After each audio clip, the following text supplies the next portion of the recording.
South ఇండియాలోనే అతి తక్కువ ధరలకి రత్నాలనందించే ఏకైక సంస్థ 6JVR.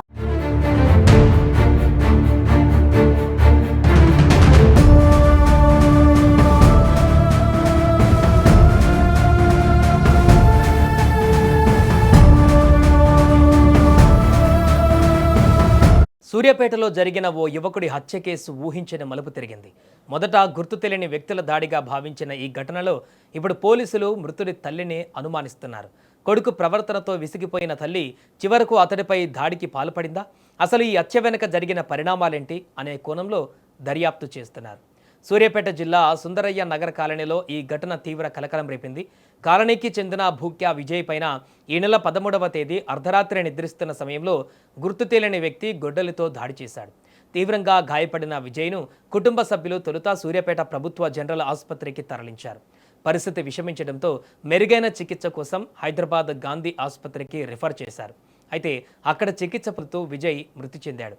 మృతుడి సోదరి దేవి ఫిర్యాదు మేరకు పోలీసులు హత్య కేసు నమోదు చేసి దర్యాప్తు ప్రారంభించారు.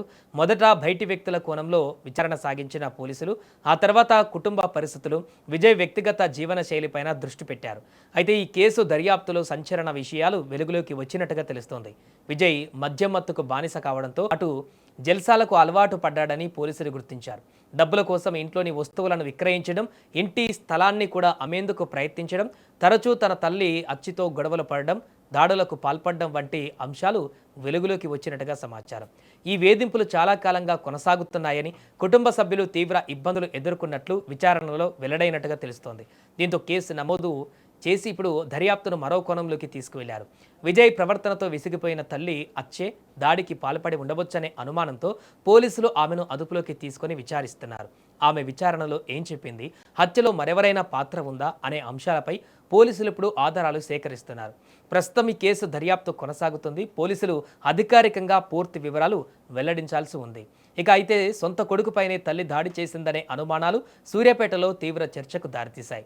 ప్రస్తుతం ఇది పోలీసుల దర్యాప్తులో ఉన్న కేసు మాత్రమే. పూర్తి నిజాలు విచారణ అనంతరం బయటకు వచ్చే అవకాశం ఉంది. ఈ హత్యకు సంబంధించి మరిన్ని వివరాలు ఇంకా తెలియాల్సి ఉంది. మొన్న అనగా 13/7/2026 సోమవారం నాడు మధ్యాహ్నం 1ంటికి మన కంప్లైంట్ వచ్చేసి Bhukya Devi resident of Sundaraiah Nagar near Balaram Tanda police స్టేషన్కి వచ్చి ఫిర్యాదు ఇచ్చినారు. ఏమనగా అంటే సుందరయ్య నగర్లో వాళ్ళ మదరు అచ్చు, వాళ్ళ యొక్క బ్రదర్ వచ్చేసి విజయ్ డ్రైవర్ 30 years ఓల్డ్ ఉంటారు. వాళ్ళ మదరు తర్వాత వాళ్ళ బ్రదర్ ఇద్దరు సుందరయ్య నగర్లో ఉంటారు.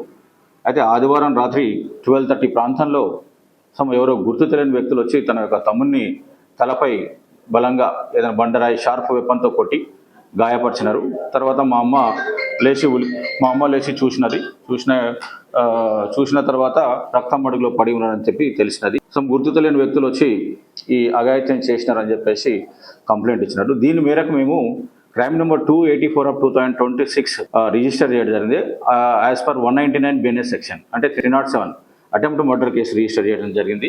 దాని తర్వాత అతను ఇంజూర్డ్ పర్సన్ వచ్చి అన్కాన్షియస్లో ఉన్నారు. అన్కాన్షియస్లో ఉంటే ఇమీడియట్గా మాకు ఇన్ఫర్మేషన్ వచ్చినప్పుడు ఇమీడియట్గా అతన్ని గవర్నమెంట్ హాస్పిటల్కు షిఫ్ట్ చేయడం జరిగింది. అక్కడ గవర్నమెంట్ హాస్పిటల్ నుంచి ఇక్కడ సూర్యాపేట గవర్నమెంట్ హాస్పిటల్ నుంచి కొద్దిగా పరిస్థితి బాగాలేదు, క్రిటికల్గా ఉన్నప్పుడు ఇమీడియట్గా గాంధీ హాస్పిటల్కు తరలించినారు. ఆయన 14వ తారీఖు ఉదయం తెల్లవారుజామున 3:30 ప్రాంతంలో చనిపోయినారు.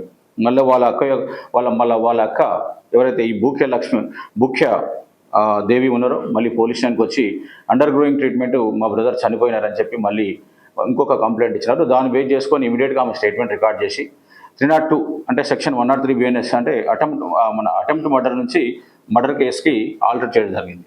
తర్వాత ఇన్వెస్టిగేషన్లో భాగంగా అక్కడ చుట్టుపక్కల వెరిఫై చేస్తే వాళ్ళు చెప్తున్నది ఏంటంటే ఇతను ఎవరైతే ఈ ఇంజూర్డ్ పర్సన్ ఉన్నాడో విజయ్ గత కొన్ని రోజుల నుంచి వాళ్ళ మదర్ పేరు పైన ఉన్న ఒక ఫ్లాట్స్ అమ్ముకొని కొద్దిగా తాగుడుకు బానిసై ఇంట్లో కూడా కొన్ని సామాన్లు అమ్ముకొని అమ్ముతా ఉన్నాడు. కొద్దిగా జల్సాలకు పాల్పడుకుంటూ తాగుడుకు బానిసై రెగ్యులర్గా తాగి వచ్చేసి సాయంత్రం టైంలో కూడా వాళ్ళ మదర్ను కూడా కొడుతున్నట్లు తెలుస్తున్నది.